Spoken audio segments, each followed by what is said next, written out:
Heading डालिए exercise 21 केंद्रीय प्रवृत्ति की माप।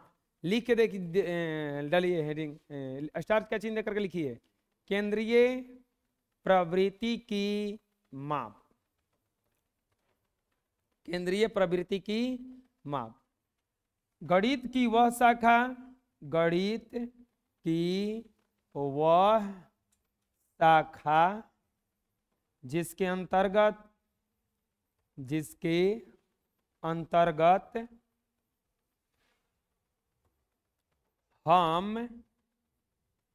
अंतर्गत हम माध्य, माध्यिका और बहुलक के बारे में, बहुलक के बारे में अध्ययन करते हैं,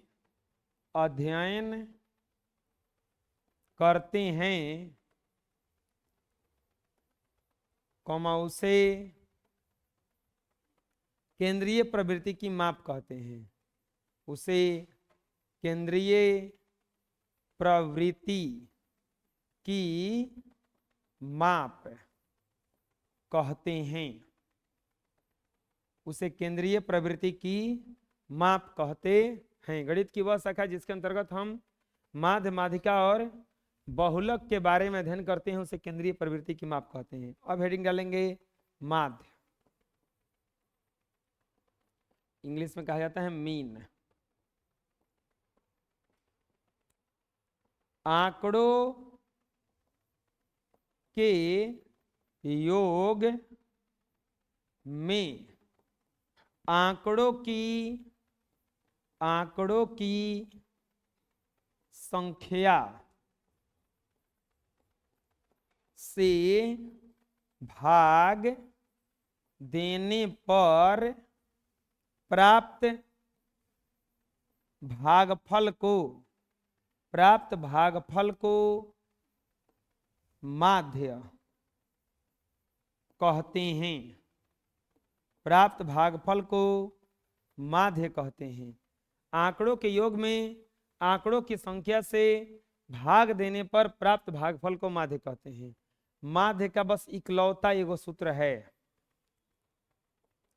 आंकड़ों का योग, आंकड़ों का योग अब बाटा में आंकड़ों की संख्या, आंकड़ों का योग बटा में आंकड़ों की संख्या। माध्य का इकलौता कौन सा सूत्र है? आंकड़ों का योग बटा में आंकड़ों की संख्या, आंकड़ों का योग बटा में आंकड़ों की संख्या। बहुत आसान है। एक और चीज जान लीजिए, माध्य को औसत भी कहा जाता है। औसत, एवरेज भी कहा जाता है। माध्य को औसत भी कहा जाता है। माध्य को क्या कहा जाता है? औसत भी कहा जाता है। माध्य को औसत भी कहा जाता है। औसत का एक और सूत्र होता है, यदि आंकड़े लगातार हो। औसत का एक और सूत्र होता है, यदि आंकड़े लगातार हो तब। लगातार का मतलब 1 2 3 4 5 6 7 8 9 10 ऐसे, 2 4 6 8 10 12 14 ऐसे, 3 7 5 3 5 7 ऐसे, मतलब लगातार हो। अगर आंकड़े लगातार हो तो माध्य या औसत बराबर एक और सूत्र होता है, अंतिम संख्या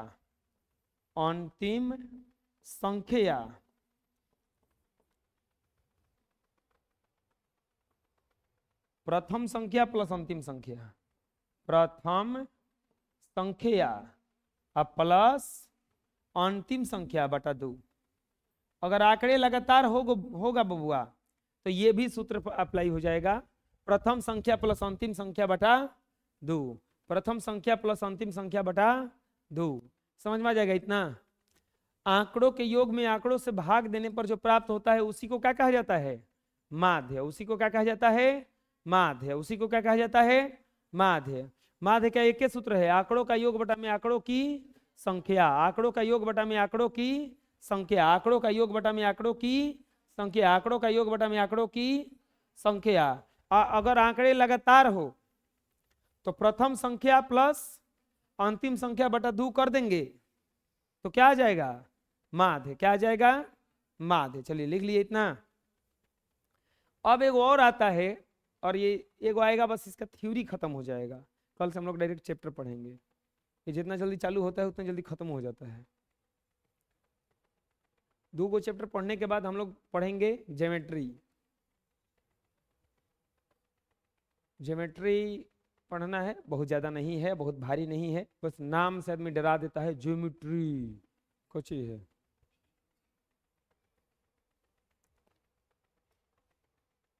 हो गया हो। चलो अगला हेडिंग डालेंगे सिग्मा संकेत।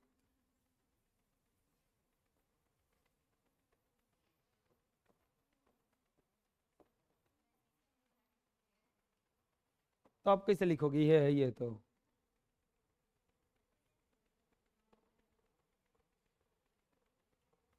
ई है से होता है, कह उल्टा ई है, उल्टा टी, उल्टा ती, तीन के काची होता है, हमारा ये सीखे हम। सिग्मा संकेत, सिग्मा संकेत क्या होता है, देखो योग को संक्षिप्त रूप में सिग्मा संकेत द्वारा व्यक्त किया जाता है, किया जाता है। योग को संक्षिप्त रूप में सिग्मा संकेत द्वारा व्यक्त किया जाता है। योग को संक्षिप्त रूप में किसके द्वारा व्यक्त किया जाता है, सिग्मा संकेत द्वारा। समझिएगा इसका मतलब क्या हुआ। अब देख लो, पहले मत लिखो, कोई मत लिखो। अगर यहां पे n बराबर 1 लिखा हुआ है या यहां पे लिखा हुआ है 3, इसका मतलब क्या हुआ। ये छोटा सा साइन बहुत बड़ा मतलब समझा सकता है तुमको। यहां पे n बराबर क्या लिखा हुआ है, 1, नीचे क्या लिखा हुआ है 1, ऊपर क्या लिखा हुआ है 3, यहां पे लिखा हुआ है 3 और यहां पे लिखा हुआ है n, तो बराबर ये कैसे होगा। इसका मतलब एक, इसका मतलब क्या हुआ समझो। यहाँ पे मतलब क्या हुआ इसका, तो इसका मतलब हुआ कि शुरू करेंगे 1 से और खत्म करेंगे 3 पर। इसका मतलब हुआ 1 + 2 प्लस, समझ में आया, नहीं बुझाया अभी। मान लो लिखा हुआ है सिग्मा, यहाँ पे लिखा हुआ है 10, यहाँ पे लिखा हुआ है n बराबर 2, ऐजा लिखा हुआ है n। हाई बताता है कि शुरू कहाँ करना है, हाई बताता है कि खत्म कहाँ करना है, हाई बताता है कि लिखना कैसे है।